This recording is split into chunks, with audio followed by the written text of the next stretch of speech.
अरे शकील भाई नगरी से गणना चालू। भगवान महाकाल का प्रताप पूरी सृष्टि पे है, पूरे ब्रह्मांड पे है, जीव मात्र पे है, सृष्टि मात्र पे, प्रकृति मात्र पे। बहुत सौभाग्य का विषय है कि इस बार मुख्यमंत्री महाकाल की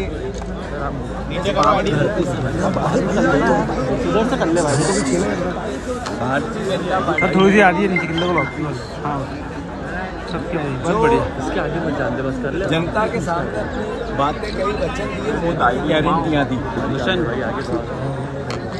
सबसे महत्वपूर्ण बहनों से शिवराज भैया ने कहा 3000 रुपया आपको खाते में डालेगा चुनाव बाद तुम्हारा शिव भैया मामा। मैं भैया हूँ, मेरी बहनों के खातों में 3000 डालूंगा। 3000 रुपया क्विंटल किसानों के गेहूं का 2700 रुपये देने की बात की, निकाल लो। बात कही 3100 रुपये धान की और 450 रुपये में गैस सिलेंडर, हर घर रोजगार और 2 लाख नौकरी।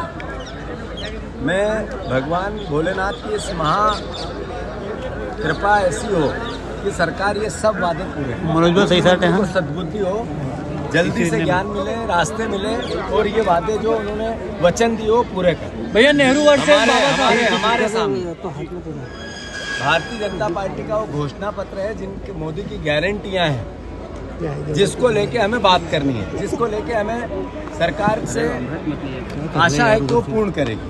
मैं मानता हूँ लोकतंत्र का की 2 पटरी है और वो समान दूरी पर रहती है। एक पटरी सत्ता की है, एक विपक्ष की। पर सत्ता में रहकर और विपक्ष में रहकर दोनों में देश सेवा होती है, प्रदेश सेवा होती है। हमें कांग्रेस पार्टी को बहुत महत्वपूर्ण जिम्मेवारी मिली है। मैं बहनों से अनुरोध करना चाहता हूँ, शिवराज भैया 3000 के वादे करके मुख्यमंत्री नहीं रहे, पर आपका जीतू भैया है। मैं किसान का बेटा हूँ, हल चलाना जानता हूँ और हल निकालना भी जानता हूँ। मैं अनुरोध करना चाहता हूँ इस बात का कि महाकाल की इस धरती से सरकार जैसे ही कैबिनेट फिर से फॉर्म हुई, तो पहली बार जब सिग्नेचर किए थे तो ये घोषणाएं जो मैंने बोली पूर्ण होनी थी। अब जैसे ही मंत्रिमंडल फॉर्म और कैबिनेट की पहली मीटिंग हो तो आशा है कि मुख्यमंत्री जी और सरकार इस पर संज्ञान में लेके ये सारे वादे पूरे करेगी। अन्यथा मध्य प्रदेश पूरे में कांग्रेस पार्टी का विपक्ष का कार्यकर्ता उन बहनों और किसानों के हितों के लिए, युवाओं के हितों के लिए, जनता जन भावनाओं का ध्यान रखते हुए, जनता के हितों की रक्षा करते हुए पूरे मध्य प्रदेश में ऐसी वादा निभाओ या जन भावनाओं के अनुरूप सड़क पर आकर सरकार को मजबूर करेगी इस बात को लेकर और पूरे प्रदेश में जनसभाएं करेंगे। सबसे पहले हम भोपाल में करेंगे, 15 जनवरी के बाद ये वादा निभाओ और फिर प्रदेश के पूरे मध्य प्रदेश के हर जिले में हो।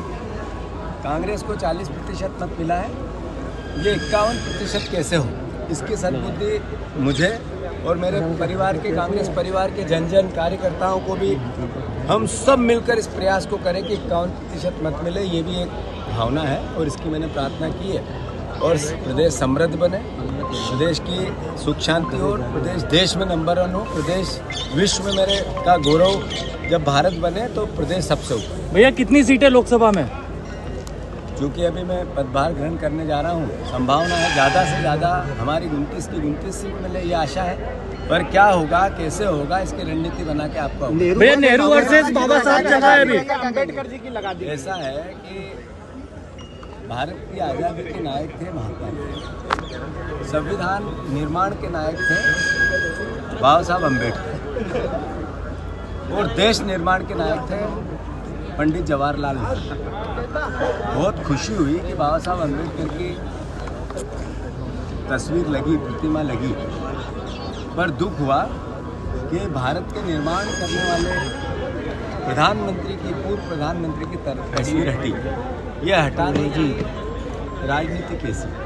ये नफरत किसी महापुरुष से जिसने देश की आज़ादी के लिए सालों जेल में बिता दी, देश के निर्माण के लिए सर्वोच्च निछावर कर दिया, उससे ये नफरत क्यों? मेरा अनुरोध है, सरकार ने बाबा साहब की जब तस्वीर लगाई तो पंडित नेहरू की तस्वीर क्यों हटाई? वो भी लगाने रहती थी। तीन तस्वीरों की व्यवस्था की तो ज़्यादा अच्छा था।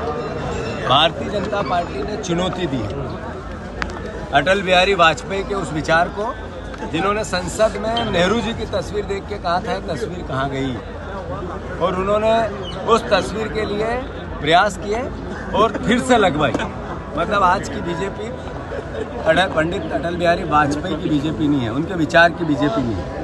वो बीजेपी जो महापुरुषों में बंटवारा करना चाहती है वो बीजेपी है। हम निंदा करते हैं कि पंडित जवाहरलाल नेहरू की तस्वीर को इन्होंने वहाँ से हटाया, और स्वागत भी करते हैं कि अम्बेडकर जी की तस्वीर को उन्होंने लगाया। मैं मानता हूँ भारतीय जनता पार्टी को महापुरुषों में भेद नहीं करना चाहिए और हटाने की राजनीति से बचना चाहिए। Thank you.